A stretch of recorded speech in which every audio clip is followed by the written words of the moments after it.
This is TWiT. Let's start out with something that might get you sued that you might not realize could get you sued. A very interesting story by Ashley Collins at The Hollywood Reporter, reporting on a couple of different instances of folks who have retweeted things that they've seen on Twitter and ended up in legal hot water just for the retweet. And because of the inaccuracy of the thing that was retweeted. So we're in the realm of defamation law here. And the recent example involved MSNBC host Joy Reid.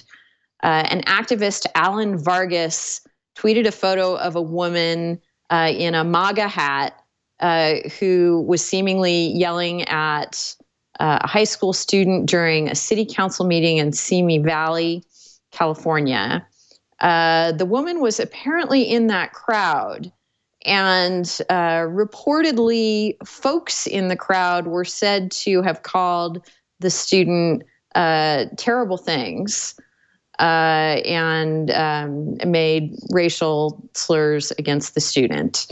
And the MSNBC reporter retweeted a photo of this woman where the woman was attributed with those statements.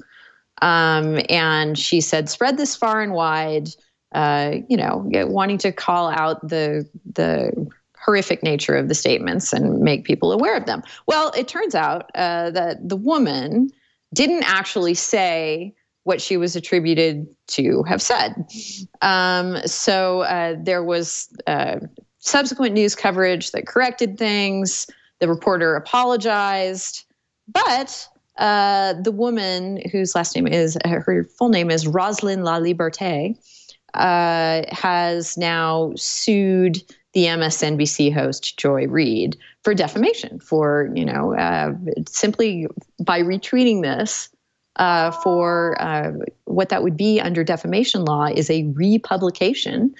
And because of her reach on Twitter, she could have some significant liability in this issue. And that, for everyone who has on their bio the tagline, retweets are not endorsements or something like that, thinking that that may protect you, you need to dig a little bit more deeply into defamation law, as this lawsuit demonstrates. There's also some discussion here about another instance involving James Woods, involving a retweet as well.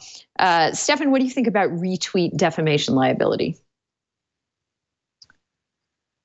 This, again, seems to be one of those areas where the U.S. system is pretty good at generating, attempting to address policy sort of metaphorically anyway at gunpoint. So to have a lawsuit that has these facts underpinning it and trying to then negotiate a good result while facing liability for something like this just seems like a very uncivilized way to get to a good result to me. And I don't blame Miss La Liberté for being upset about having been tagged with this label and understand she has recourse. I don't know if this is going to be an optimal result if you open up the floor to lawsuits for retweets. I mean, it just seems like it could have a real chilling effect. And so I hard for me to see this leading to sound policy, frankly. Yeah, and I think everyone sort of intuitively feels that way. But the reason we're talking about it is because defamation law doesn't, it developed long before Twitter was ever around. And it has this notion of republication that may need to be revisited, reexamined by the courts, reinterpreted by the courts, so that those two things come into convergence with each other. What do you think, Irene? So the article says, it's vital to think before you retweet, but now there's a new feature on Twitter that shows what people you follow like. So even if you like something, it gets republished on other people's Twitter feed. So at this point, if people can be sued under defamation for retweeting something and that counts as republication, what about liking something? And then if people are hesitant to retweet and to like, where's Twitter now? What are the forms of interaction that are acceptable to protect people from being able to retweet or like something without, recourse of being sued for defamation? Right, and it would matter. I mentioned the fact that this person who's a defendant here is the host of a cable news show. That could very well play into the analysis as well, just depending on what your reach and sphere of influence is. And there's a lot of discussion here about the context of the republication as well, and how Twitter doesn't give much of an opportunity to provide a lot of context, because it doesn't give you much of an opportunity to provide a lot of text.